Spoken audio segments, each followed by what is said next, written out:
also have to get to a place as a city where officers who patrol communities in our city see a young man not as a potential problem and a risk, but they also see in that young man as an individual who is worthy of their protection and their potential. They see a student, they see an athlete, and they see an artist. All right, folks, sounds like a recipe for disaster if you're a police officer. Joining us now is Jeff Roorda, spokesman for the St. Louis Police Officers Association, former member of the Missouri House of Representatives, and his brand new book, Ferghanistan, The War on Police. What a great title.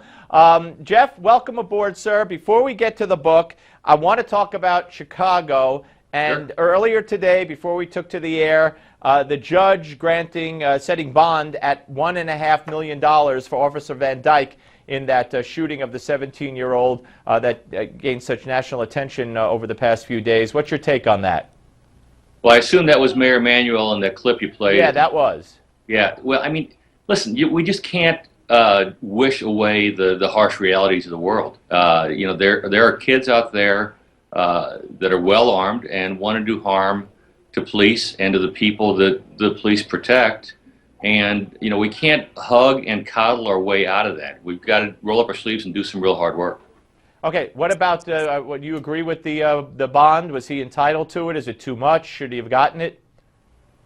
Well, he's certainly entitled to bond. I mean, you know, here's an established member of the community, a long-serving police officer. I don't think he's much of a risk of flight. He deserves to be out on the street, just like the hundreds of people that he's arrested over his career, I'm sure, have had access to bond. All right, fair enough. Let us talk about the climate.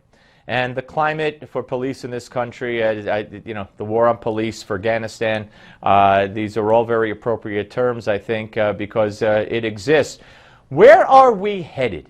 Is it going to take a new president with a new Department of Justice, a new Attorney General, a new tone to fix things? Or if we get a Hillary or a Democrat who is going to do more of the same, are police, as we know them to be, are they basically over?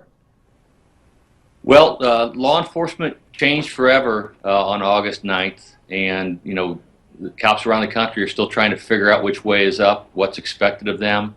They're used to being held to high standards, but they're not used to being held to impossible standards. And I think that's what we've got right now, and I agree with you, Steve. I think the tone needs to change. This reflexive response that the cops are responsible for all these deadly confrontations is wrong-headed. If you look closely at these, in all these situations, even where the cop made a mistake, they've been initiated by the bad actions of the guy on the other side of that confrontation. Well, that's one thing. You know, whether I don't know anybody who thinks this kid should have been shot 16 times or even the first time. But that aside for a second, and it's hard to put that aside, the fact of the matter is the media shows the young man like they showed Trayvon Martin, you know, as with a graduate cap and gown and all that. He was roaming the streets with a knife, reportedly slashing police car tires and stabbing the police car window, wouldn't put down the knife when ordered to do so. You know, and that doesn't get reported. Right.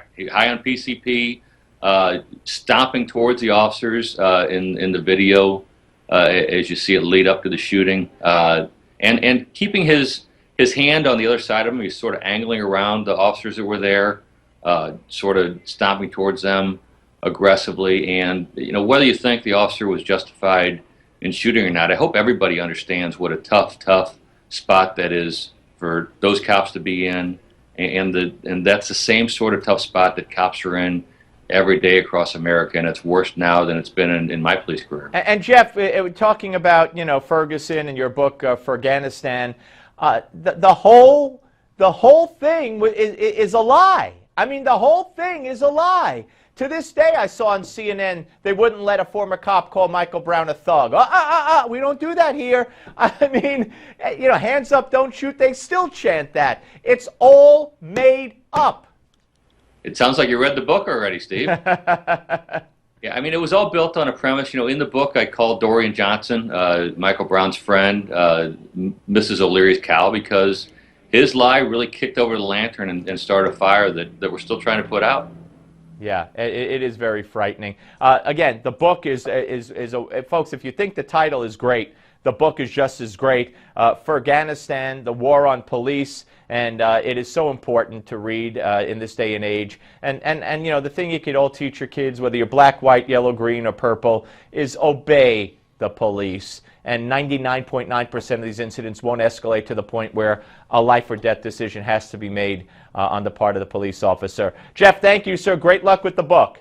Thanks, Steve. You can pick it up on thewaronpolice.com or on Amazon and Kindle. Thewaronpolice.com. Great. Give Me 5 is next, folks. Don't go away.